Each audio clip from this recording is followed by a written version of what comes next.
Hello, and welcome to Page Turners, a bookish podcast. Join us each week as we delve into and discuss a range of books from a variety of genres.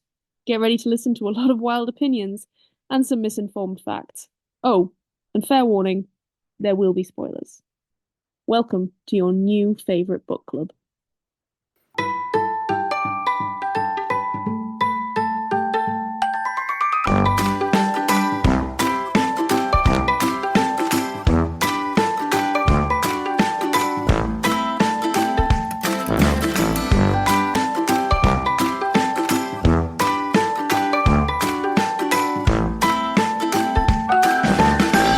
Amy, how are you? Hello. I'm so tired. And it's only 5 past 5 in the evening. Yeah, it's been a long week and it's Thursday again. We're supposed to record on a Tuesday, guys. It has been a week of many interruptions doing things not podcast related, but also not something that I would rather do than do the podcast. So yeah, it's just been one of those weeks, I'm afraid. How are you, Liv? Well, yeah, better than you apparently. Although I do have a very bad back, so I am sat with a hot water ball on my back, and I've just smashed a bunch of painkillers, legal and safe painkillers that have been prescribed to me, not nothing Yes. bad. And you're taking them in the correct amounts and all is safe. Yes, no. So even though I Good. just quite carelessly I've smashed a bunch of painkillers, I've taken two. The last two I took 4 hours ago. Very good. Yes. Excellent. Oh, not good. What's wrong with your back? I have a sillily weak back, so I don't know, I think it goes every now and again. I don't know, I Ouch. I could sit funny, I could stand up weird, I could bend over a bit too fast. It's the joys of being almost 32 years old. That's it. That is it. That's it. Yeah, that's the price we pay. For what though? For what? What do we get in What? return? Existing. Existing. Oh. Um, have you been up to much? I feel like I haven't spoken to you in ages. Well, it's funny you should mention that. On Monday, I went to a chat with ML Rio, not me. I didn't get to chat to ML Rio, um, but I went to a chat with Toppings. There's a bookshop in Edinburgh, and they I imagine they're probably all over. I don't know. I don't know if they're specific to Edinburgh. Maybe. But they organise author chats and things. And ML Rio, who wrote one of my favorite books, If We Were Villains, was doing a chat for their new novella, Graveyard Shift. And yeah, I went, and it was very good. Excellent. Was it similar to the kind of event that we went to that time? Was it a Yeah, Q&A session? yeah, basically. Yeah. And then she signed, or well, she personalized the books afterwards. But I did not get mine personalized. Oh, okay.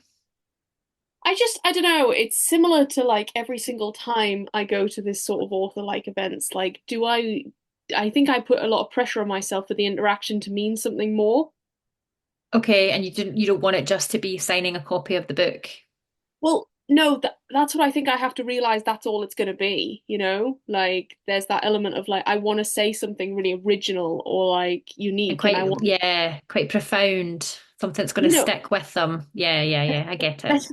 especially with how much I adore If We Were Villains and how much I made it my entire personality for years after I'd read it. Like, so I think there's that almost fear there that, but also self-awareness that I'm very aware of that if I go to and stand in line, I'm going to psych myself out. I'm barely going to say anything, and I'm going to feel like that interaction was a waste of time. And so Oh, okay. I just don't put myself through that negative thing. So instead, Alex and I went to Wings. So Oh, lovely. Very nice. So almost as if you'd rather just not do it than do it in a way that you see would be badly. yeah. I Yeah, spend I a get lot it. of nights awake of interactions and awkward things that I've done. So Yes. I don't need to add more to that, little fire. What did I do the other week? We went up to South Queensferry for a little walk, and I went to this cute little cafe to get us some like focaccias for lunch, and she gave me the focaccias. She went, "Enjoy your focaccias." I went, "Oh yeah, you too," and walked out. Oh, that's a classic. I've done that so many times. I've done the when someone says to you like, "Oh, happy birthday," and you say, "Oh, you too," and you think, "Oh, what an idiot." I And it haunts you, doesn't it? You replay it in your head afterwards and think, oh, God. as I was walking out and I sort of like called them, oh, you too. I just went, ah, like, Yeah. Oh no. and I just Oh. remember saying out loud, oh, that'll cause me to lose sleep for weeks. Like, just, yeah, no. So, yeah, yeah. So, Mm-hmm. I mean, maybe you could argue go to the damn author signings and personalizations because if you do it anyway, you may as well just lean into it. But Exactly. But you decided not to, so fair enough. But you had a good time. It was a good event and it you was, enjoyed yeah, it it. was. It was really good. It was still it was at the same place as we went, so the P&G's church. Lovely. And It's a good venue. obviously just seeing ML Rio in the flesh was exciting enough. Lovely. Ah, cool. Good stuff. What about you? Anything you've Um, been really exciting? well, it's been bonfire night here in the UK, Yes, which it I've has. recently discovered is not a thing. And I shouldn't, I kind of did know that, but I guess it just never really registered that it's not a thing in America. So Rory works mainly with American people, and he was saying, "Oh yeah, it's bonfire night that night," and they were like, "Huh? What does that mean?" So yeah, we had some firework displays. So the first we went at the weekend, we went to one that was like a planned event, which was really cool. In an area, a place called Straven. Don't know if you've ever been, but it's really nice. Right at the south of Scotland. And then the other night we just went out a drive and had a look at some less extravagant, less professional displays, which are always fun to watch. So yeah, did a Nice. bit of that, which was nice. Yeah, I've always loved bonfire night until we got a dog, and I get now that. now Yeah. I despise everyone who puts on their own little private displays because I'm just like, fuck off, just go to a big public one. I don't give a shit. Like, because Yeah, we found fireworks like down the alley of our house. that's rubbish. Yeah, that's not good. And we're clearly doing it on the field behind us. And I'd say we don't have a particularly anxious dog. Paul is fairly chill, but there was when they started, she did get off the sofa and give herself a little shake, and I was like, "You all right?" And she was looking at me like, "Mother." Please, what is this? I felt like this year, though, well, that maybe it wasn't the case where you are, but where we are, there weren't as many. It Hmm. usually happens over quite a few days before it and then quite a few days afterwards. But even on the night itself, it wasn't as if it was just constant banging. You heard it a couple of times. I definitely think it was way more prevalent on Monday and Tuesday, which is obviously the fourth and the fifth. Then, because I would have expected it to be on Saturday, like you went down to Mm, the, I would have expected it to be the Saturday and Sunday, but there wasn't a lot. I will say, as we were coming back from our walk on Tuesday, it was like 10 to 4, and somebody set off a firework. It was still yeah. light, What a waste. What a waste. You're wasting them doing that. Oh, but silly. yeah. I love that you never considered that bonfire night is not a thing in America. Well, Well, I obviously did know because of the origins of Bonfire Night, but hmm, it never really hit either of us. So when Rudy was talking about it, people at his work were just looking at him blankly. And then he did have to say, yeah, it's I not suppose something. it's how Americans think we do July 4th, right? It's 4th I of think July. so. Yeah, they said the same thing. They were like, oh, yeah, so it's just 4th of July then. And it's like, yeah, Yeah, whatever. it's Yeah. just the 4th of July, yeah. Yeah, so Alex and I always tend to watch V for Vendetta on the 5th of November, but because it was the American election, we instead watched a lot of the election coverage. I stayed up Mm. very, very early to watch all of the votes come in, and it got to about 7 in the morning, and I was like, I feel like this seems like a foregone conclusion, but I went to bed being like, maybe Kamala's got it. Maybe she's got it. And I think I dreamt that she'd won by like she That's and I woke up. arguably worse than just having to accept the outcome. Like actually giving yourself that little kernel of false hope is Yeah, a double blow. yeah, and then I woke up and I sort of looked at Alex and I went, it's not happened. It's happened, hasn't it? And he's like, yeah. So then we decided to watch V for Vendetta last night, which really made us consider that, sometimes violence might be the answer. I feel like the Jesus. less said about that, the better, though, to be honest. American politics. we're not, we Yeah. don't want to go down that road today. No, no, it's too depressing. And if We all want to anything, escape from reality, right? That's what this podcast is going to give you for an hour. You don't need to think about it anymore. We're not going to mention yeah, it. we're very sorry. And if you would like to watch a lot of non-political content, our TikTok Page Turners Pod provides There you lots, go. I'll give you a lots of. break from all the political content that's on my For You page right now, all these devastated people. It'll give you a little bit of a light in the dark, hopefully. Like that. Unless, of course, you've decided to read our book for this week, upon which I was very depressed. Oh, But in a different way, it wasn't a political book at all. So, if I anything, if know. you still want to have that realistic feeling whilst also reading something that is not politics, then yeah, sure. Um, Speaking of reading books, what are you currently reading? Nothing. There you go. I'm going to be honest this week. Absolutely nothing. I read the book. I finished the book at 2:30 this afternoon, frantically trying to eat lunch and read the last part without rushing it so that I could understand what happened because, and we'll get to this point, it's a little bit ambiguous, so I didn't want to misunderstand what was going on. Um, and between times, I have not had a minute to do any more reading. So no, I haven't got anything, I'm afraid. So, if anything, you've been living in the real world. I'm so sorry. It's been awful, especially now, but we're not talking about that. But for the No, final time, it's been awful. But yes, I haven't managed to escape reality as much as I would like to. that is very upsetting for you. Mm-mm. What about you? What have you been reading? Tell me, I please. I am racing ahead into our Christmas content. Um, Yay! and I have started. Can I say? Do you think in the interest I of think trans? you can say. I mean, I've got it downloaded, so it's going to be. I'm going to start reading it tonight. Nice. So I am currently halfway through The Nightmare Before Christmas by Sarah Rash. Rash? Nice. Oh, Rash? What, oh, however she wants to pronounce it, I will pronounce it too. oh. Um, yeah, basically somebody pitched it to as like Red, White, and Royal Blue meets The Nightmare Before Christmas. Which I And mean, I love both of those things, so ding ding ding. Yeah, no, that it does sound fantastic. When you pitched it to me in our very professional planning meeting that we had in a cocktail bar, um, it sounded fantastic. So I am excited to get stuck into that. yeah, yeah. I'm the best thing is, especially considering the last two books we've read this week and last week's quite similar in terms of like gothic, very nature. This is very lighthearted on the opposite side. Yeah, So yeah, that's been really interesting. Well, we can talk about this, but the similarities between what we've read this week and what we read last week were really prevalent, actually. I was surprised because they're very different books on first glance, but yeah. not so much.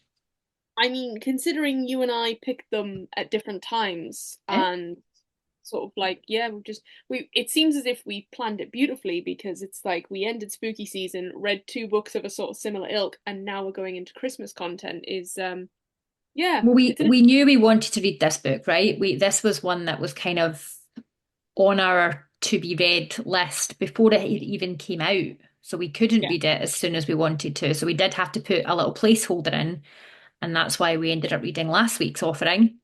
yeah, But very similar, which yeah. is, yeah, I'm And surprised. weirdly enough, after last week was talking went to the ML Rio thing and Graveyard Shift, she had to do a load of research about mushrooms. Oh no, there's too many mushroom Did you know coincidences. that a part of the mushroom, sorry, she told us this really interesting fact, so I'm going to hijack this part of the podcast to tell you All this right, fact. I want to know. Um, I want to know now, you have to tell me. Oh yeah. Basically, there's a part of the mushroom family, or it's a part of whatever called a lichen, and they are Yes. basically like, yeah, good, cool, yeah, brilliant. Hmm. And there is a lichen or type fungus growing on the outside of the International Space Station. Wow, that is very fascinating. So clearly, a spore or something went up with someone, got in there, and then is growing in space, where a place where we as Wow. humans cannot survive. It's thriving. That makes sense though, because a lichen is a bit like moss, right? It's kind of fairly similar, and moss obviously grows in quite inhospitable places, doesn't it? So that's really interesting that it would go that far. Couldn't imagine it would do that, but wow. See, Yeah. No. we give you nature facts as well. What more do you want? What more do you want? Do you know what, I'll put this bit a little bit on TikTok and it'll bring all the fanboys, all the nature facts. Oh, all the fungus fanatics will be here. Absolutely. Um, do we have any announcements other than we are starting Christmas content in 2 weeks' time? No, just we're going to get Christmassy. It's going to be fantastic. We're going to do a mixture of Christmas books, Christmas films, really cheesy Yep, offerings from kind of Hallmark. So we're very excited. We hope you're very excited. yep. Yeah, Get ready. we're gonna be reading everyone's favorite Laurie Gilmore's Christmas offering, Hmm. much to Amy's chagrin. I'm willing to give her a third chance. Wow, that is two more chances than you said you would give her after I Pumpkin Special. know. I Um, know. but no, I don't know. I think maybe we can guarantee that at least this one's going to be set in Christmas. Yes, exactly. So, I mean, So will it be? I'm not going to say anything. it's probably best Probably that. like January. Like the Christmas tree farm is over for another year. And so Oh, begins the tale. Yeah. oh no! Can you imagine? That would be brutal. But yeah, we're going to be bringing you a couple of fun Christmas books, maybe a classic Christmas book, maybe our first classic on the podcast. I Um, know. and yeah, like Amy said, we're going to be watching a few heartwarming yet potentially silly Christmas Mhm. films. Everyone's favorite, right? We know what we want from a Christmas film. Cheesy, wholesome, good times. And a Christmas film that you don't really have to pay attention to. You can be wrapping gifts, you can be shopping online, you can be doing all sorts. But yeah, Yep. that is what we will be doing for you. That is our crutch to bear this Christmas season. I can't wait. Especially considering we're gonna have to start watching them next week. Yeah. Yeah. Christmas starts now, but Yes, that's yes, it okay. does. Officially, according to us, you may start celebrating. Um, but no, that's all from us. Shall we get in? Let's do it.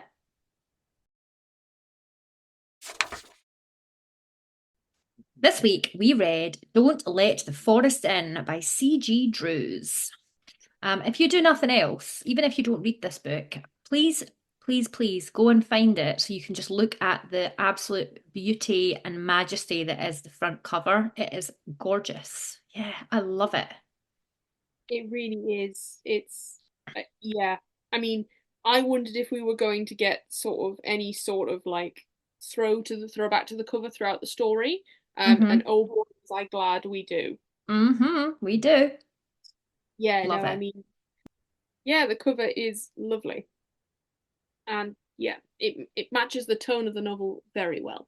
It does. It really does. Then there's always more details when you look at it again. Like I'm just noticing the blood splatter on the collar and a little bit on the lapel there, which I didn't spot the first time. So I Yeah, no, appreciate covers like that.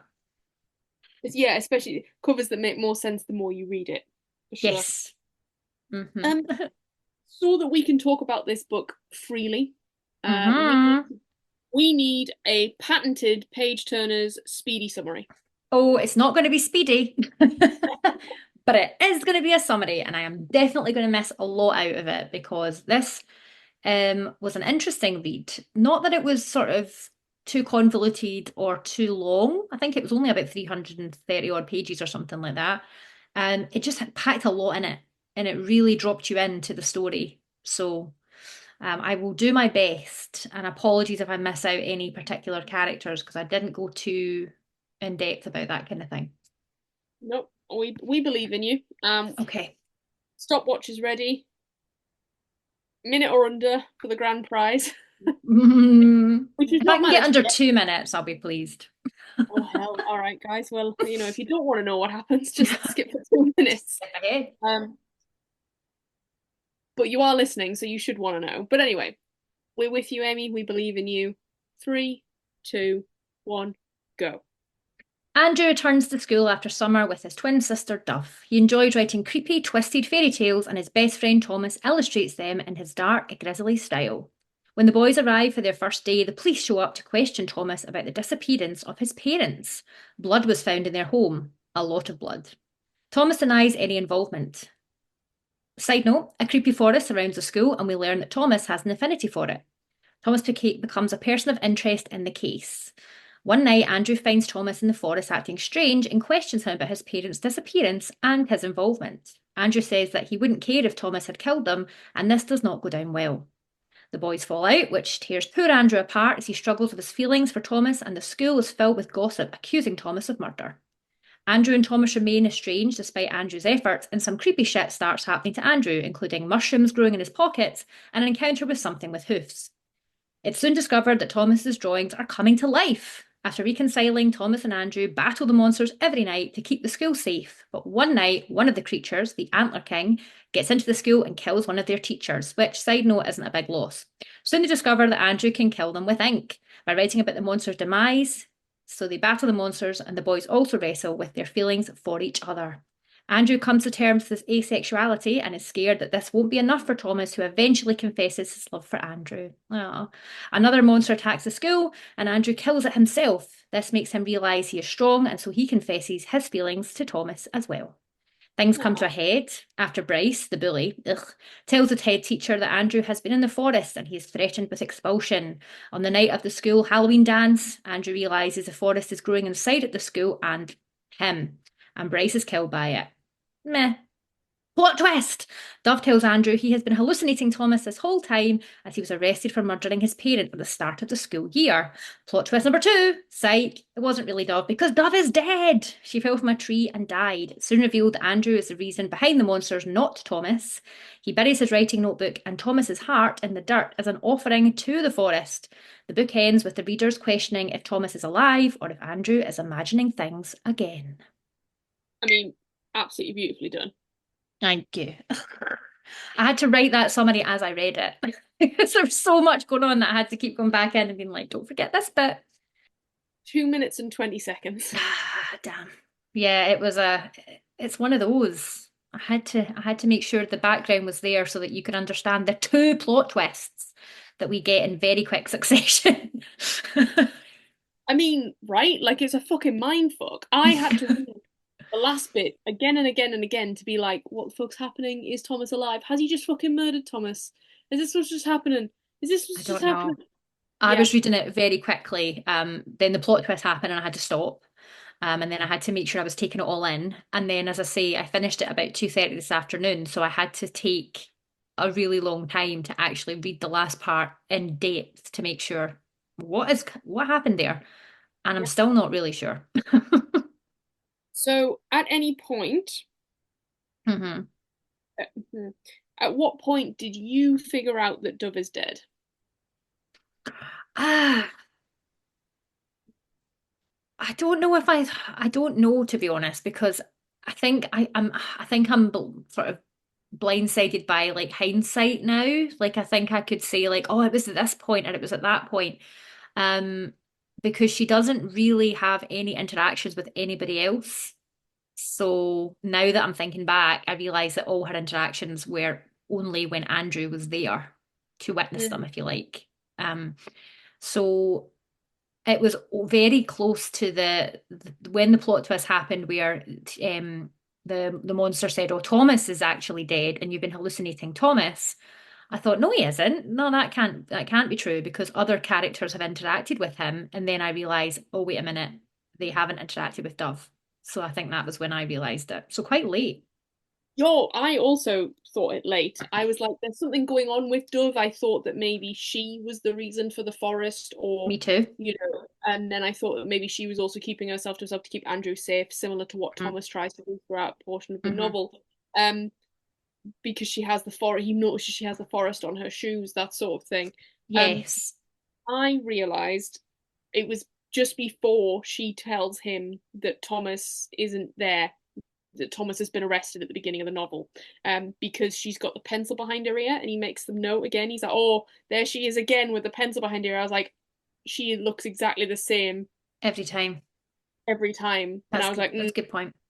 I was like, "She's dead." And I was in the bath at the point when they were like, "Thomas isn't real." I was like, "What?" Me too. And I was not. I was really cross. I was thinking, if this is what the plot twist is going to be on its own, then I am not happy because I could go back and find you multiple pieces of evidence that disproves that. But then Yeah, when we got the other reveal, I was like, okay, yeah, that yeah, works. yeah. And then it makes sense as to why she never speaks to her dad in the car at the very beginning of the novel. Like, yeah, no, yeah, I'm the same as you. If they'd have been like, no, Thomas hasn't been there this whole time, I was like, like, fuck, he hasn't, because Got we questioned watched. by the police at one point. Yeah, Yeah, yeah. Um, I also we knew something had happened because we kept getting allusions to Andrew punching the mirror. And I yes, thought, okay, there's obviously been something really devastating that's happened to him. mhm, Um, and I think there was also a point where he has on his phone, we can see he's got a photograph of him and Dove as his wallpaper. yeah, And when someone sees it, there's something the author puts there that made me think, that's a strange reaction to something like that. So obviously a bit of sympathy or a bit of like they know more than we do, that kind of thing. yeah, So yeah. yeah. Um, it was a really interesting novel. I mean, from a character perspective, I was fully on board. I was fully rooting for Andrew and Thomas. I was, I loved all the supporting characters of Lana, Mhm. Chloe. They're Yeah. sort of like roommates, etc. Um, I thought it was great. I don't think I felt. I know this was probably done on purpose, but the character of Dove, I didn't really care that she was dead. Like, I don't think we got enough of her. Um, No, no. but I think the only reason I cared is because I cared about Andrew, right? Like, and so I Yeah. just sort of felt like that.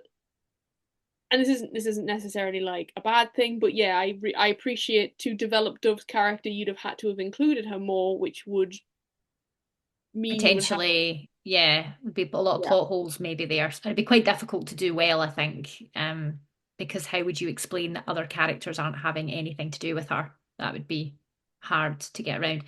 I agree. I think the thing as well is that was missing for me a little bit was that Andrew was a twin, and obviously Dove was almost like an extension of him. mm, So I didn't really get that angst there as much in on its own because he already felt so angst filled about his relationship with Thomas. yeah, yeah, Um, so I didn't feel hugely upset when I found out Dove was dead.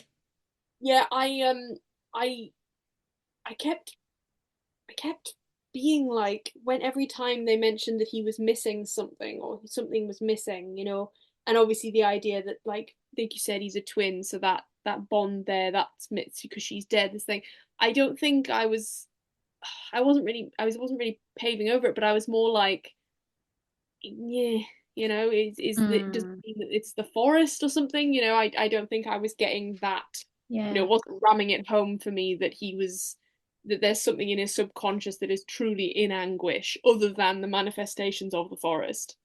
I really did like the way that it was written though, that grief was written because there's a lot of mention and it's something you experience, I guess, of not being able to eat, not being able to function properly. And Andrew does display disordered eating in the book. And I thought, okay, Yeah, that's not really being dealt with fully. I'm not really sure I enjoy how this is being dealt with, to be honest. yeah, It's kind of been brushed aside as if he's just stressed about what's happening with the forest. But then when it becomes clear that that is, as you said, the forest is just a manifestation of his grief, and yeah. that's what's stopping him from eating. Like he physically can't eat because it tastes like dirt. He spits it out. There's like mud and moss and insects and whatever. I thought that was very clever. Yeah, I mean it's that sort of thing of, as we talk about it throughout this episode, I think I'm gonna find it much more like, oh yeah, oh, I never thought like that, Yeah, because yeah, yeah. obviously it's that sort of thing of like, as we piece it together in terms of the symbolism and things, like you said, I'd never considered he's not eating, A, because he's grief stricken, but B, because the reason it tastes like dirt is almost because the forest is where Dove died, and that's sort of how where he holds the blame, and Yes, it's yeah. that thing of the monsters are real because there's something in the forest that has caused him trauma. So he makes them monsters as opposed to the accidental death of her falling from the tree. Hmm. What did you think about her cause of death? Did you expect that to, because we get a flash back to 5 months previous, don't we? I think so, yes, yes. Maybe six. I can't quite remember exactly. And then we know that by this point that she's dead. So what did Mm. you think? How did you think she was going to die? Well, I knew it wasn't going to be Thomas. I was glad that they didn't follow through with that because that would seem completely unbelievable for me. Like they work so hard at making everybody else think he's a monster that, when we get those glimpses of him and Andrew, you see that he's not. So for that to be alluded to again, I was sort of a bit like, this is not as believable, really. Like he harbors his own guilt for leaving her in the forest. Um, I I thought, and I wasn't entirely sure how she was going to die, to be honest with you. I Yeah, I just knew it wasn't going to be Thomas. Mm, okay. So Yeah. Um, Similar to you, I didn't think it was going to be anything Thomas did deliberately, but I thought mm, there might be more to it being his fault, quote unquote, because I thought maybe there's something more than just he doesn't go with her into the forest. I wasn't quite sure what it was going to be, but I thought there could be something here that he could have maybe have done something differently, or maybe he did something out of anger, or I wasn't quite sure what it was going to be. I'm glad it wasn't because I think it would have been extremely difficult to come back from. oh, for sure. And there was so much, as you said, around everybody else thinking that he is a monster, he is a murderer. So I wouldn't have, I would have, I wouldn't have enjoyed it if he actually turned out to have had more responsibility for Dove's death than he did Yeah, have. I absolutely agree. I think what was done very well, even though I didn't really like it, was Lana and Thomas's conversations of like he doesn't know, Hmm. and they're obviously talking about the fact that Thomas has completely blocked the memory of Dove dying, so he still fully believes she's alive. But then this is the bit I didn't like: is Thomas constantly questioning his relationship, Thomas and Dove to get sorry, Andrew constantly questioning Thomas and Dove's relationship, and me just being like, oh, for God's sake, like, it's sort of because there are three and they've been, the Three Musketeers, whatever, and you know, I just don't like that sort of storyline with queer storylines, like the classic, like, oh, I'm crushing on a straight boy, um, sort of thing. But he actually has feelings for the like the female friend. Is that what you mean? Like you Yeah. wouldn't want it to be like that. No, I totally get that. Yeah, no, I'm pleased it wasn't like that. I don't think I thought it was going to be. I think I was always quite clear, like in my head, it was quite clear that Thomas loved Andrew. Like and it was quite frustrating to read that Andrew constantly doubted it all the time. But now that I think when you know about what he's actually been through for his in terms of trauma, it becomes a lot more easy to understand why he had such self-loathing, such self-doubts, no sense of worth. He didn't feel good enough for anyone to love him. Yeah. Um, and yeah, it all came together very nicely. And I love a book where you can think back on the beginning or other parts of it once you know the plot twist, and it all kind of makes way more sense. Like for example, when his dad said there are other schools, I thought, oh, what's happened? Like what is actually going on that he would need to move school? It can't just be something insignificant. Something major has to have happened here. So I was pleased that something major did happen and it wasn't just melodrama, because that would have been a bit tired. Yeah, absolutely. Yeah, I thought Andrew was tried to commit suicide or something because of like the scars on his hand or whatever. I thought that was gonna be it, and I was sort of like, is he suggesting that there's other schools because Andrew has gotten like bullied too badly or something? But I'm glad that it didn't go that way. Yeah, for a very short not the whole time, but for a little bit, I thought has Dove taken her own life? Is that's what's happened there? I Ooh, didn't know, especially because, as you say, there was some signs of. trauma for Andrew, and that we knew there were quite a lot of kind of bully-like characters in it. You know, we had already been introduced to Bryce, and I thought, okay, interesting. But again, I was pleased it didn't go that way. What I will say is, all the way through the book, before you find out why Andrew smashes the mirror, all the kids like constantly whispering about him, being like, "Oh my God, look at his hand, look at his messed up hand. He's the one that punched the mirror." I'm like, once you find out, I'm sort of there like, guys, what? Have a bit more fucking compassion. His twin sister has just died from I a know. freak accident. I'd like to see you guys keep your. I'd like to see I you guys keep know. it together. And in Like, some ways, it felt quite out of character because we did have some horrendously horrible characters in the story. Like, mm, for example, Bryce and his gang were like awful, but not everybody was like that. So I'm exactly the same as you. I was a bit confused as to why they were saying these things so callously when he was in earshot. It was like, okay, I think it was interesting. probably a way to make Andrew very much isolated. Yeah, But I do think it didn't really fit with like the general populace of school. You know, you're always going to have the Bryces and the Bryces vulture type creatures that are friends with him. But not everyone's like that. So no, yeah, I was that was the other than the monsters in the forest, that was the most unbelievable bit. yeah, yeah. I also wasn't really that sure why they made I can't quite remember the name now. The name of the teacher, Mr. Simon, Yeah, Mr. just Why was he so horrendously awful? Because it didn't really, there was never a callback to that. no, I mean, other than there was that weird description of him as well, where it was like, oh, he's so hot, and everyone thought he was so hot, and then he opened his mouth and he was nasty, and it's like, oh, okay, Yeah, great. exactly. I thought, well, maybe he got something to do with it? Is he Hmm. another representation of something going on for Andrew? Maybe he's not actually that bad, but it never really came back to that again. So I don't know. When you said that, I was like wondering to myself, maybe he could have been a representation of the worst bits of Andrew's father. Hmm. Nice. So he's what he may be potentially every sort of negative, despite the fact that he's not necessarily a nasty father, he's more of a absentee father. So Yeah. it's sort of like everything to do with this man who could be this male role model is in fact actually a horrible man, a horrible Yeah. person. Um, I wasn't sure. I wasn't sure.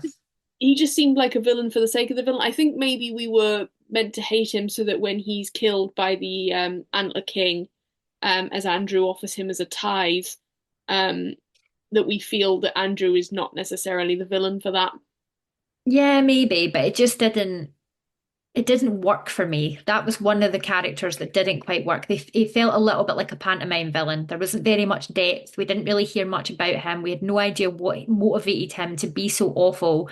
And there was one scene where his kind of like veneer cracked and he was like grabbing onto him and called him like a little shit. And you're like, oh, okay, right. But as you see, that was just before he was kind of sacrificed by Andrew. So maybe again, it was to justify that. Yeah, and I mean, the reason he has Andrew in that moment is because he's taking him to the head teacher. He's going to dob him in for being in the forest. And there's that thing about, oh, well, why was he in the forest? And it's like, okay, maybe something's going on. Nope, nothing. Nothing. Yeah, no, that was because the characters were strong characters and I really enjoyed them. Even the side characters I felt were very well developed, but he just Yeah. fell a bit short for me. Well, I think it was very much our named characters, like our strong main named characters, Andrew, Thomas, Dove, fair enough, Lana and Chloe. Those four were very quite like, strong, and then you've got your forest monsters. Then everybody else, like you said, just seemed a bit of a stereotype, almost a plot device to be there to make us feel sympathy, make us feel scared, make us feel, Yeah, angry or fine or whatever. So I'm not saying it's a bad thing necessarily, but it just for a book that was felt as long as it did, I thought there could have been a bit more time used to develop those characters. I agree. Or to be honest, I think if you took Mr. Clemens out, you wouldn't really have lost much. You could have sacrificed someone else, couldn't you? Someone else could have been the tithe, and then it wouldn't have made a difference, I don't think. So Yeah, I mean, I don't think you needed any sort of um other setup for Clements. Like it could have just been a random teacher, Yeah, yeah, you know, yeah. like, Or it could have been especially with, Bryce, because Bryce is killed anyway, right? So, yeah, that is very fair. That's fair. I did enjoy that scene, although I feel like from that bit when Andrew goes off to the Halloween dance, so he's all the way through the novel, he's realizing that there are the forest is inside of him, and he is like, if we're taking the fact that it's his grief and we're using that as symbology, like it's overwhelming him and it's coming out of him, and so he gets to the art studio before the dance, and the dance is very much the sort of the crux end bit of the uh, novel. So he goes to the art studio, still intent, I think, on destroying more of Thomas's artwork because he's convinced there must be something else. He gets there, there's a beautiful painting, from what I can tell by the description, of Thomas himself and Dove all together. He pulls it apart, and then is that when no, that the roses are later when he realizes, oh, okay. Well, now that we've talked about it, I'm starting to actually understand. But yeah, no, so from that point, a lot of the novel is very like, if you and I weren't having a chat about it now, I think I might just have to be like, yeah, this is what happens, and then we move on. Do you know? I agree with you. Yes, I see what you mean. Like it was maybe quite difficult to not understand necessarily, but it wasn't always clear why things were happening for me. No, not at all. I think it was, yeah, so Bryce has then hung himself, apparently, in the art room, but it's not that he's hung himself, the forest has hung him. Um, then he sort of goes back to the dance, and Bryce's cronies are like, "Where's Bryce?" And he very much, I love the bit, he very much comes into his own, like he's in the art room. The forest has come to claim him, sort of thing. And it's like, yeah. I also felt like I loved the kind of body horror in this. I thought those scenes were really very well written, but I did think it was a bit weird that these people were killed in such gruesome ways. So Mr. Clemens's face is peeled off. Oh my God, I wrote that down. But no one Yeah, really questions it. No one really says, well, what happened in the corridor? Because he couldn't have just been killed by. what do they say it is? It's like a fall in, right? Like they say part of the building just gave way. And I'm just there like, anyone that sees Mr. Clements with no face is gonna be like, Yeah, what no did the problem. building do at this point? Yeah. But then I thought to myself, actually, though, did that happen? Or is it again, Andrew has invented some of this stuff and given it, like, made it a bit more because it was forest specific and he was thinking about the creatures as a representation of his grief. Did the building just fall in? Like, I was questioning everything at the end. I was starting to think, did this happen? What I would say is that the scene in the dining hall is very real with the Yes, with the monster. wallpaper. And the monsters that make you go to sleep, sort of thing. So I think I took the monsters as an almost a magical rage representation, and that they were very real, despite obviously being manifestation. They were manifestations of Andrew's grief, not inner manifestations, and still made the he still made everything happen. I think Mhm. you could probably people could maybe say, oh, maybe it was Andrew that did that to Clements, like, and I'm Mhm. like, I don't.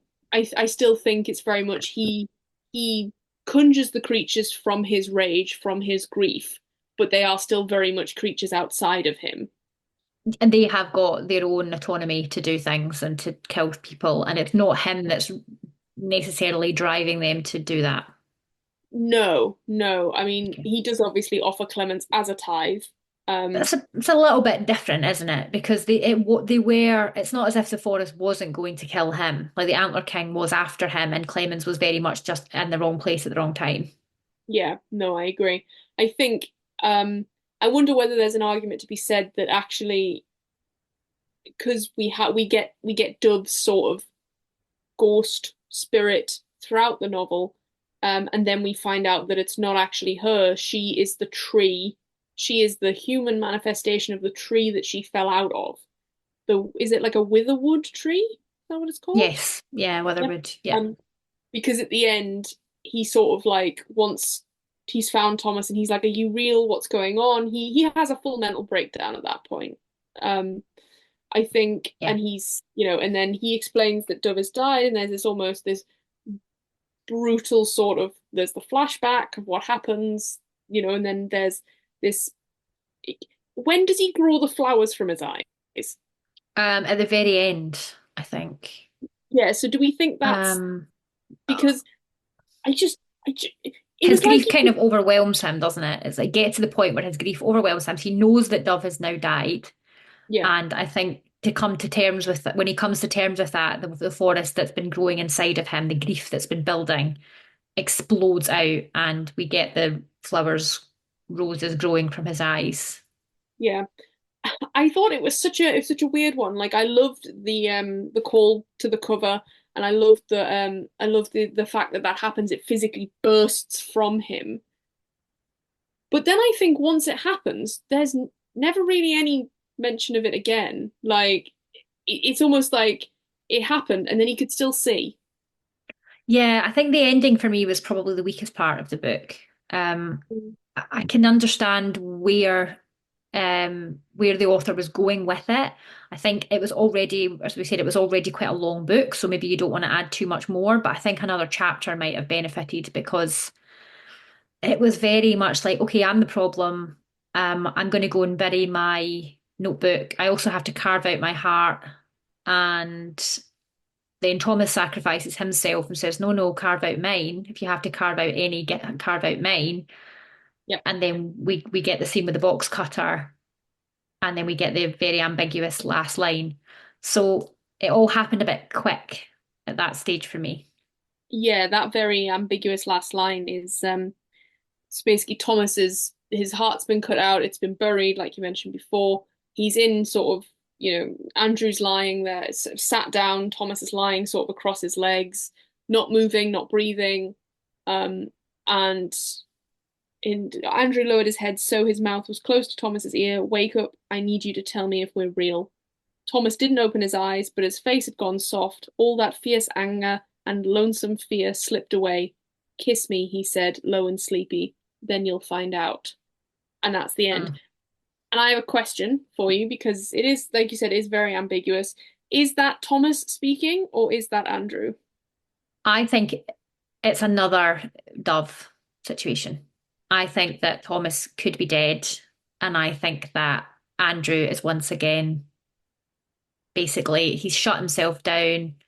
He's almost like in a kind of catatonic state, where it's like he can't cope with any more of this. And I Yeah. think he has killed him. And You think, yeah, you think he's trapped in his own psychosis? yeah, I do think by that point it's got too much and he's just disassociated entirely. Yeah, I think so. But you could Yeah, argue either way. So I really like that. I was so frustrated when I finished it because I just wanted to say, kiss me, Thomas said, low and sleepy, then you'll find out. Rather than, kiss me, he said, low and sleepy, then you'll find out. Because I'm like, well, who's speaking here? Because I I don't don't know. know whether it's actually meant No. to be Andrew, meant to be Thomas. Yeah. And And is he speaking or is he dead or is he alive or did he cut his heart out or was it I don't know, was it a literal thing or was it not? Uh, yeah, yeah, I don't know. There's a lot of mention about the box cutters though, and that's what made me think, oh, he actually did it. But yeah, it's I don't such know. a rudimentary tool that Hmm. is not of nature, not No. and also not very what's the word, useful. Like Thomas has a hatchet for an awful lot of the book, and that Yes. is very associated with the forest, sort of that sort of thing. You would associate a little hatchet with, I don't know, camping, chopping up branches, that sort of thing. But a box cutter would offer you nothing. You would expect that somewhere like in a craft room or Hmm. somewhere. So the fact that it's so out of place, I think, is yeah, makes it almost a reality for Yeah, me. like a kind of stark comparison between all the fantastical things that Andrew has imagined up until this point when he's writing about it. It's not like he's done it with like a magical dagger or Yeah. there's nothing like that. It's a cold light of day, isn't it? He's used, as you say, a very rudimentary tool to kill Thomas. Yeah, yeah. I want to speak a little bit about Andrew. I keep mixing them up. Sorry if all the way through you're shouting at me because I've said Andrew and I meant Thomas, whatever. I want to speak a little bit about Andrew's asexuality. Yeah, let's go for it. Um, I mean, obviously, it's it's this very much his discovery, his identity, and this idea of, when you think about the fact that Dove is gone, it's almost who is he without her, and there's that Mhm. underlying search for who he is anyway as a teenager, as a student, a child, but then also trying to find out who he is with the introduction of the gay straight alliance and Lana and Chloe and everything. I I I found that interesting, and I found it almost as a reason for Thomas and Andrew to be apart for a lot more of the novel than I think maybe. And it's tough. I've I know that asexuality isn't necessarily they just don't like sex. There's a whole intimacy element. There's sometimes a whole element of they want the feeling of, but they don't. It's so I understand that it's not as just straightforward as they don't just like sex. Or Yeah, they like yeah, so maybe the kind of idea of being asexual or being aromantic, like that kind of spectrum. yeah, Yeah, yeah. I I understand just what you mean. I felt that wasn't really covered enough for it to be as much of a self-discovery as I think I would have liked. No, I mean it's not an experience I've personally had, and it's not an experience of anyone that I personally know. But I would be interested to know from someone who is asexual, is it a good representation? I don't really know. Yeah. I agree with you. I felt like perhaps it just felt like a barrier to them being together, and I didn't really understand. Yeah, I found Andrew's inner thoughts about it quite difficult to follow, but then that could just be because he is coming to terms with it himself and he finds it difficult, and that's why we do, which Yeah. totally makes sense. Um, but yeah, a That's lot of it contradicted itself, and I wasn't quite sure. But then you can't put people in boxes. It's not about this thing yeah. worked for you, and there's like a checklist of things, and you need to meet all these criteria to identify as this in this way. So I get it, but I didn't really feel for me that it gave me an insight into what that experience was like, really. Yeah, that's a great way of putting it. And thank you for saying about the check boxes thing, because I was very careful in my wording of trying not to make it sound as if there's only one type of asexuality, and that wasn't the type that Andrew was, and it didn't make any sense. That Yeah, wasn't yeah, what I was yeah. going for. Just you're No. right. He didn't feel and you're right. Maybe this was done right. He didn't feel completely fleshed out in that. Maybe he, like you said, he didn't know who he was, so it isn't fully fleshed out and that sort of thing. And I just yeah, yeah, I don't know. Like you said, if there is somebody who listening who is asexual, who does have an asexual friend, partner, whatever, please let us know, because we would be fascinated to know how you felt about it. If this was Yeah. if you think this is a solid representation, yeah, I don't know. I I wouldn't go out of my way to recommend it to someone who's asexual and tell them, I think this is a very good representation. I think you will feel, you will feel seen when you read this, because I don't know if you will, to be honest. It's just I'm Yeah, not sure how well written it was. yeah, for sure. Yeah, I completely agree with that. Absolutely. Thomas, I feel like maybe we should have a little chat about, because as we have Andrew struggling with his grief, if we assume that everything that Thomas does, everything that Thomas says throughout the novel is completely Thomas, it's not a projection from Andrew, it's not sort of a warped sense of reality from him, then Thomas is clearly suffering. He's almost suffering alongside Andrew, but he's suffering quietly, right? Because he knows, or he says, I just didn't want to talk about it. I couldn't talk about it because you don't talk about it throughout about Dove's sort of grief, but Dove's death. He's lost everything. Like his parents are dead. His aunt doesn't really Yeah, pay any attention to him. I found that quite hard to get my head around, to be honest. And I'm still not, maybe you can help me out because we're having the conversation about it now, but like I did find the the part at the start with his parents have died. I wasn't really on board with it. I couldn't really understand it. And then when we discovered the monsters, I became a bit more like accepting of what happened and thought, okay, right, he's manifesting these monsters with his drawings, so he's Mm, obviously drawn so that get it. But then when it kind of switched back to it being Andrew, that was almost like the cornerstone of the whole thing. I yeah. couldn't really understand why Thomas's parents then died. I didn't really I get that bit. I think the allusions to Thomas's parents mistreating him and being cruel to him was a sort of like a linchpin in the plot for putting those little things down of being like Andrew is protecting him. So I think it was very clear that Thomas excuses his parents for an awful lot of neglect. Hmm. Um, Whereas Andrew doesn't. He very much, no, I'm not going to say hates Thomas's parents, but he hates what he has to go through when he goes home.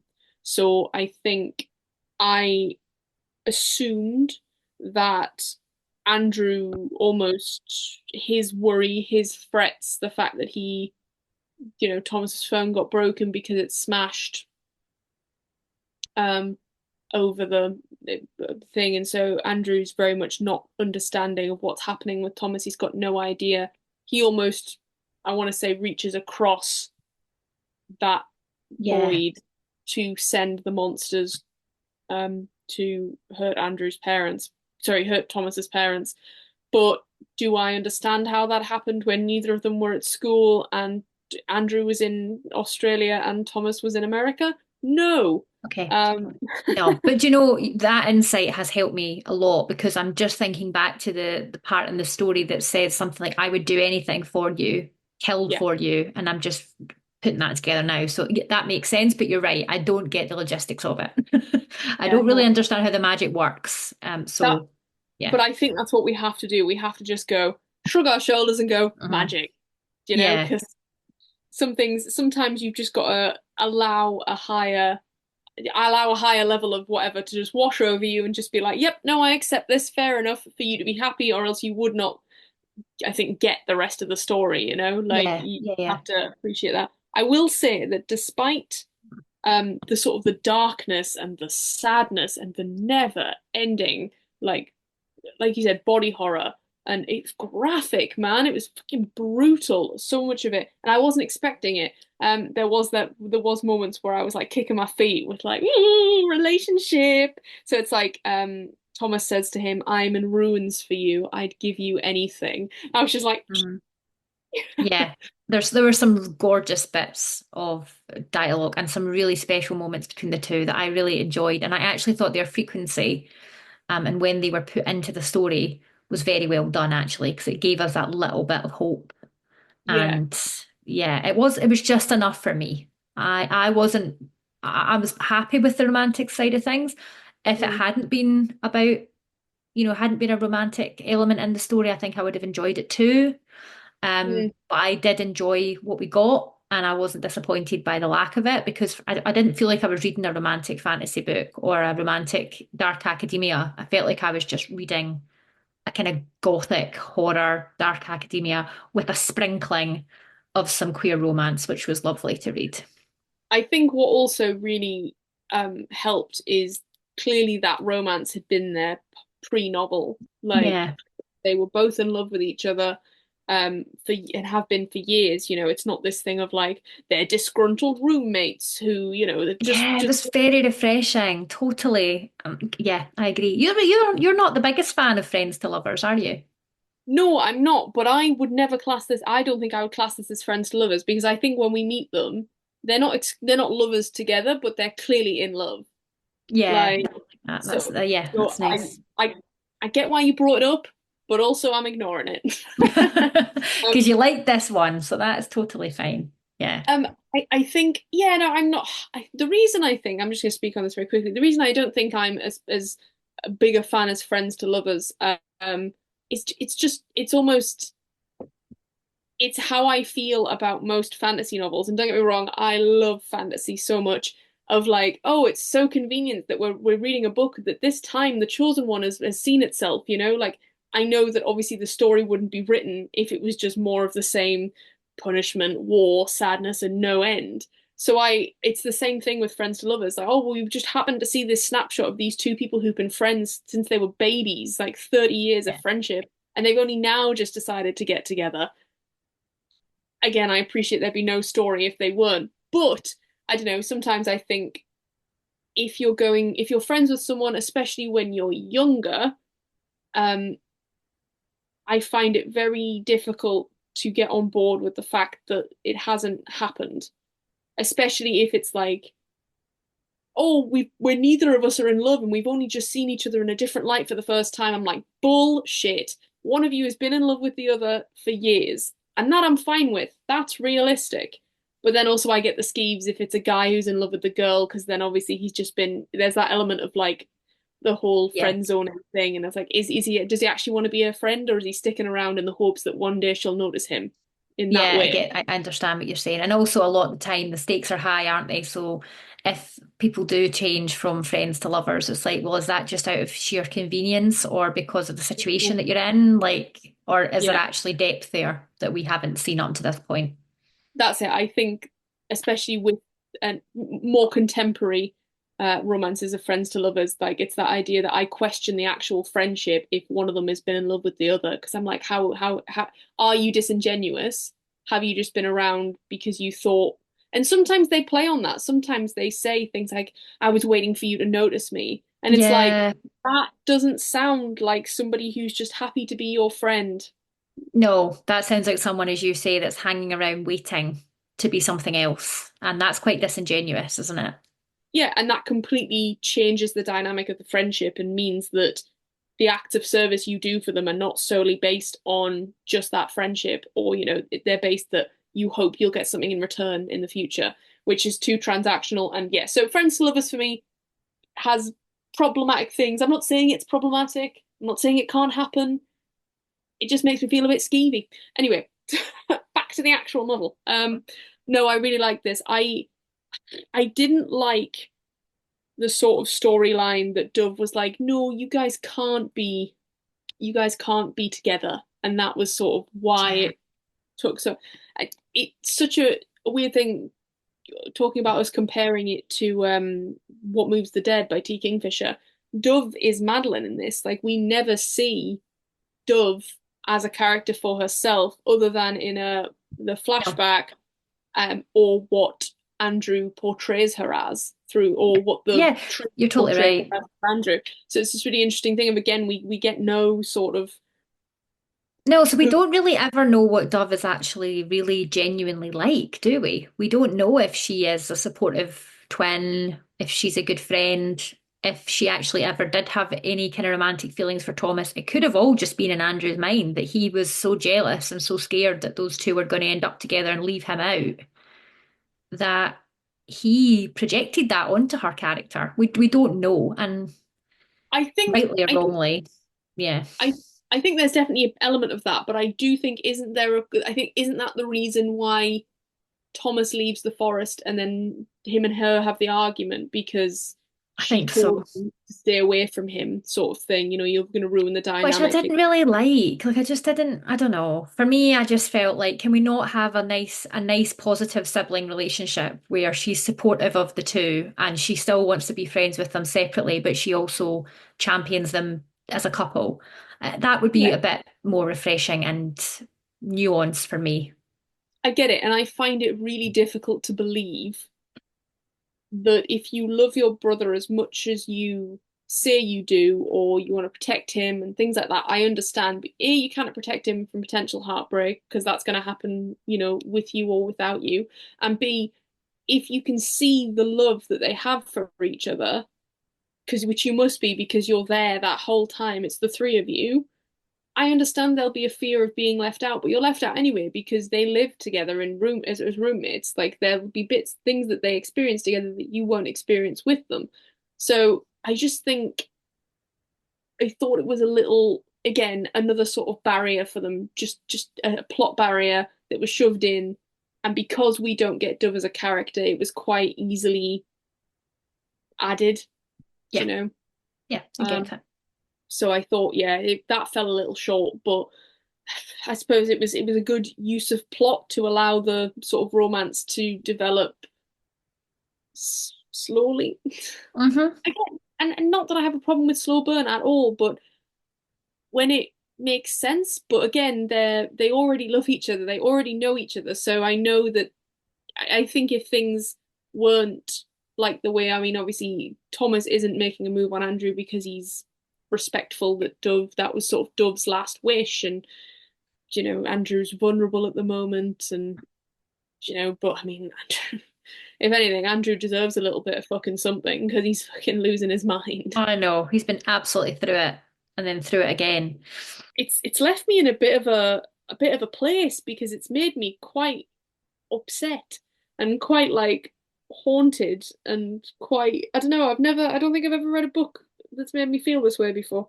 I've never read a book that something would be so hard won and not not won. Like Yeah. they go through so much, and I kept thinking this is it's gonna have to end on a some kind of positive note. And then when we got to the last line and I kind of turned over and it was like the end, there was like the dedications or whatever it is. I couldn't quite believe it. I thought we were going to get an epilogue. I thought something more was going to happen, but I Yeah. applaud the author for doing it. I think it's brave. And I think, do you know what? I think we need more of it in YA. I think it's important. Yeah, absolutely. It is that. Do you know what? Yeah, it's a great point. I think as frustrated as I am about it, I mean, I've just seen the tagline for on the top. Not every fairy tale has a happy So ending. I bet everyone's like, you just told us to go and look at the front cover, and now you're telling us you're surprised it wasn't a happy ending. But you're so right. It is so hard won. They are like. I also found it so difficult that there's such a lack of um, like not responsive adult what's the word adult supervision throughout this Oh, entire yeah, I know. novel. Like you've got Miss Poppy who's the teacher, you've got Clements who's dead, you've got the secretary or the assistant, and you've got the head teacher. Yeah, And otherwise, oh, and you've maybe got like the classics teacher or something, but like not one of them ever asks the boys if they're okay. And they're no. clearly broken human beings. Thomas is at his wit's end, and Andrew, they're not sleeping, and yeah. So but anyway, fine. I agree. I think there could have been an element where maybe he goes to a teacher and or the teacher speaking to him quite a lot and we don't really know why and he doesn't really understand why, but maybe it's because they're put in some sort of like counselling or extra Yeah. support in for Well, him. I mean, his twin's dead and nobody seems to even check he's okay. yeah. I mean, we get Miss Poppy, who's she's the art teacher, and she's very bohemian and everything, but not Hmm. once is she like, oh, Andrew, you doing okay? You doing okay, Never. Andrew? And if you kept getting like, if a teacher or an adult did keep asking him that, then that would probably stick in our minds a bit more, and we would start to think, huh, it's interesting. I wonder what happened there. Um, but I would have quite liked that to feel like the world was a bit more fleshed out. I really liked this description of the setting, but Mm. for me, it didn't feel like a school. It wasn't well rounded enough to really feel like a school experience. No, I think the reason we're told it's a school, or the reason the setting is the school works, or in a way is for the rules, is for the restrictions of the dread of them being caught, as well as the dread of versus the dread of them being killed by the monsters, sort of thing. Like that dread isn't really real when, oh, you could be expelled. Ah, yes, but I could also be torn limb for limb. So, Mm-hmm. you Yeah. know, it's but then I suppose where else could you set it? Like, Yeah, I do mean you their know, age as well. It makes sense it's going to be in a school. You're going to spend majority of your time in a school. I think as Yeah. well, maybe the school setting helps them feel isolated because they are the oddballs anyway, without that sort of, there's no ally there for them. If they would just say they'd gone to Australia to Andrew's house for the summer and there's a forest out there, there'd be people there that he could trust more, I think. So I think I understand that more Yeah, and yeah. yeah. It But kept the cast tight as well. You know, we didn't really have to hear from very many other characters. Would that have been a bit? more believable. At least a couple of the adult characters were fleshed out, maybe, but then they were 16, we're in our 30s. Maybe if you read this when you were also 16, you wouldn't really care so much about the adult characters. Maybe we were looking for that because we know that, you know, Oh, you are coming in with all the insight this tonight. Phew. uh, you're on fire. It's hot when you do this.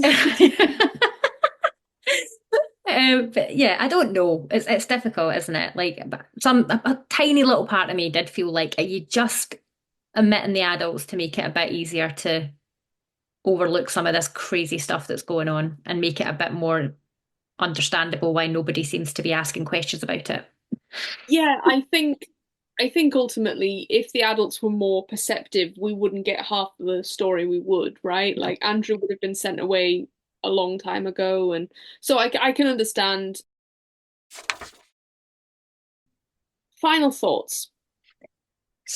Final thoughts. I really, really enjoyed it. Thought it I also was great. Yeah, I also did. I think there's a part of me that's almost at a loss, like for it. Like Oh, it's just I want to believe that, like you said, that it's just sticking in my brain. Like for something so hard won, there's no like certainty that they have won, and I think I have to believe that they have because I was just going to ask you that question. Like, what do you think the ending means? Or maybe not so much what do you think? Let's just live in fantasy world. What do you like? What would you like the ending to mean? I I'll do a bit of both. I because I will fully believe this ending going ahead, and I think that ultimately the both of them are part of the forest now, but they're together.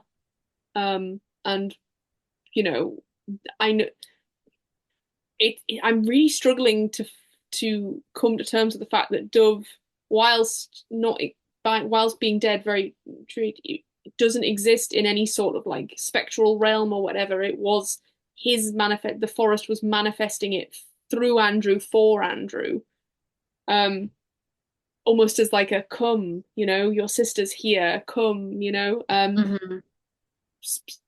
But looking aside at that, I like to believe that at the very least, Andrew and Thomas are together in whatever fashion in the forest as creatures of the forest, and they just get left alone. Okay. What about you? I mean, it's not what I want, but I think in a way that it is. I think maybe there's like a twisted element of it being a happy ending. So I do think that Andrew might have succumbed to full on psychosis. I Yeah. think he has likely killed Thomas, but I also think that in his mind he is with him, and and Mm. although that might seem really tragic, which it is, he has that comfort in that he has still got Thomas with him. Oh God, I'm depressed.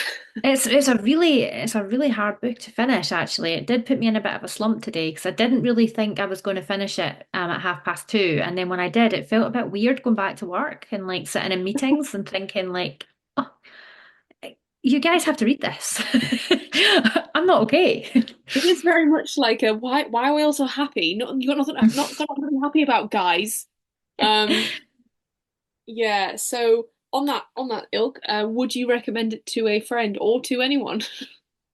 I would. I absolutely would. I would say I probably would caveat that by saying it is young adult, a Mm, YA book.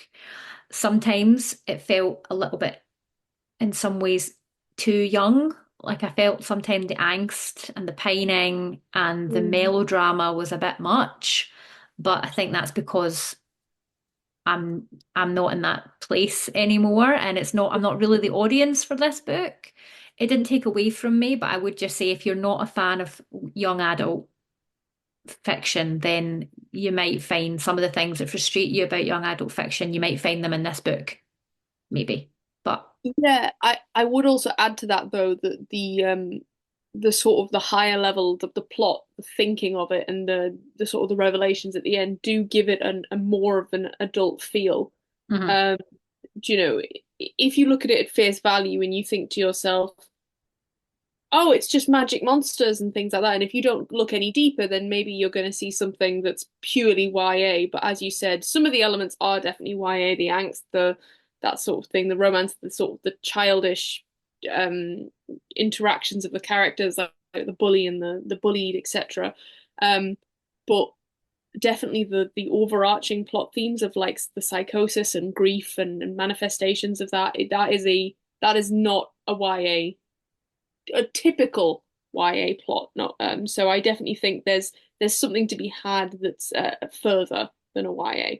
And if you are thinking about it in terms of, oh, YA, okay, then it's suitable for younger readers, maybe have a read yourself and just double check because some of the gore, as we've alluded to, some of the horror elements are really quite full on and quite intense. So maybe not suitable for everybody. Yeah, I mean the scene alone, I'm sorry, I know we're doing final thoughts, but yeah, the scene alone where like he feels something on his back, it's one of the first things, and he realizes they don't have any legs. Oh no, that gave me the creeps. Yeah, Yeah. awful, awful. But yeah, yeah, I definitely would recommend this to friends only so that they can be in the same emotionally torn position as me. That's the other thing. Yeah, maybe if you haven't read it, or if I was going to recommend it to somebody, I would maybe be careful when I recommend it to them because if they're in a bit of a book slump already, goodness, get ready for another one.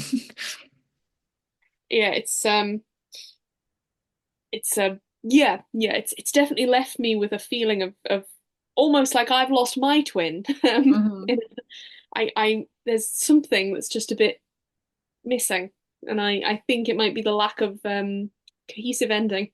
Because we talked about it last week. I don't really like that. But no, I don't think it ruined it because it rather than presenting a sort of a blunt ending, it presented us with something ambiguous, which I also don't like, but I understand more, I suppose. But yeah, that just haunting, just haunting. A great Um, word for it. Yeah, yeah. well It done to sums it you. up well. Yeah. Absolutely. And I would love to read more of their Yeah, writing.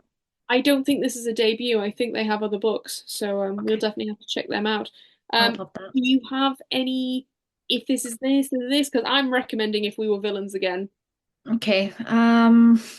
That sort of um will they, won't they angst in an it's dark academia at its finest. Um, I don't think I've ever read anything like it, to be honest. Mhm. So for me, it's very much its own little unique gem of a book. I can't, Mm. in terms of Um, vibes, there's loads of good dark academia books, right? But I don't think this is quite that. There's loads of good horror books, but again, I don't think this is purely horror. So I it's a think tricky one. I'm just gonna shove it in your face. If We Were Villains by ML Rio, and if you want another sort of lovely queer romance or sort of queer figures that get together and sort of fight or do wizard type things or magic type things. Maybe A Marvelous Light by Freya Marsh. Um, but it's nothing like this. All I'm saying, you're getting something completely different, but you are still getting the queer romance. Um, Closer to it as If We Were Villains, and I'm going to keep saying that. Okay, I need to read this book. You have mentioned it to me so many times, and I have just forgotten all about it. So I need to prioritize that one. You I am can very much looking forward to our next read though, because it's going to be lighter. I'm assuming we're going to get a very clear-cut happy ending, and I need that right now. Yeah, no, absolutely. Just so you're aware, guys, next week we will not be here. We will not be in your ears. We are taking a small break before we smash straight back into The Nightmare Before Christmas by Sarah Rash, whatever. It's a double A. I'm normally going to pronounce that deeper. Um, and yeah, it's gonna be great. It's the beginning of Christmas content. So It Amy, that gives is. you and I a week and a half to find a suitable Christmas introduction, for us to write a suitable Christmas introduction and to find suitably license-free Christmassy music and Christmas transition music. I think we're going to smash it. But yeah, Um, you've got a week off from listening to us, so you can get yourself prepped and ready, read the book, then you can join us for the discussion. yep, or you can go back and listen to any of our other episodes. We have plenty. You can join our Patreon where we have a few other episodes there. Mhm. Um, or if you just want to support us, that'd be sweet too. But yeah, otherwise, thank you very, very much for listening. Thank you And very much indeed. Yep. And if you haven't already thought about emailing us, you know you can. Miles emailed us again. And Miles, I'm going to put it out there. We're giving you the benefit of the doubt, my friend. We don't think you're quite listening to the episodes, but if you are, and you've got to this point, tell us your thoughts on our thoughts on this book. yeah, no, no, 100%. Miles, if you can give us some cohesive things that tell us that you've listened to this podcast, we might very well consider emailing you back. But don't just take it from the summary because we'll Oh, know because we we write will. them. Anyway, guys, we will not see you next week. We will be back on the 28th. Um, don't know. No, that was wrong. I'm Oh, that sorry. feels too late. We will be back on the 25th of November. Exactly a month before Christmas. So it's all planned. This is all exactly Yeah. how it was supposed to be. Even though you heard Amy's gasp and her realization, it was definitely all planned. All planned. Absolutely. Right. Happy reading, guys. Speak to you soon. Bye.